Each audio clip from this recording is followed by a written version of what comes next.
Business or brand name should be meaningless and fanciful. The name of a business should not be descriptive, generic, or meaningful. So, a meaningless word mark or protologism today will become meaningful or neologism tomorrow, as in case of wordmarks, Yahoo, or Sony. The word laser had no meaning before 1960. Why meaningful, generic, or descriptive business names should be avoided?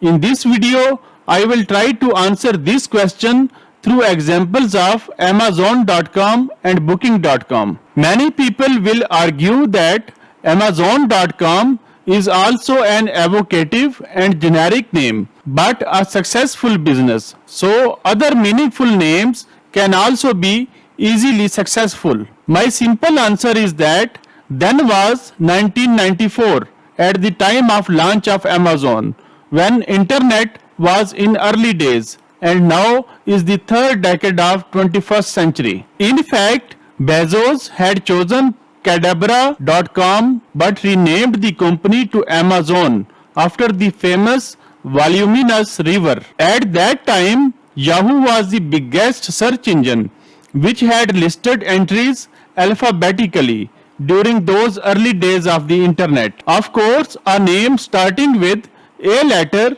will show up earlier in listing.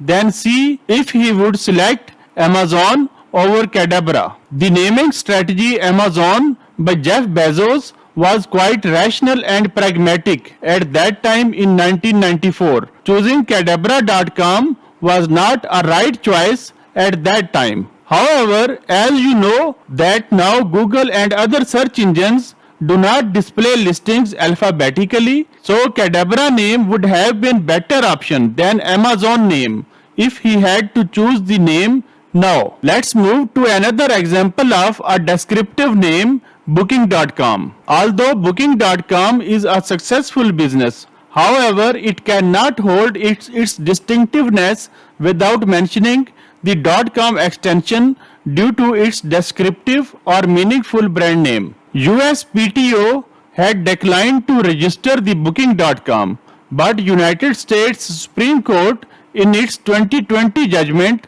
decided in favor of Booking.com BV. The decision held that although Booking and .com are generic in isolation, but as domain extension .com is essential part of generic word booking, which makes it distinctive and eligible for registration. However, it cannot claim monopoly or exclusive rights over the booking word. When I searched the keyword booking in search engine, the top result was for booking.com. However, other results on the first page also included ebooking.com, their competitor, which makes it clear that descriptive business names should be avoided. ebooking.com is taking on some business of booking.com, and it is registered and protected mark of Get It Now SL company in many countries including Japan, Australia,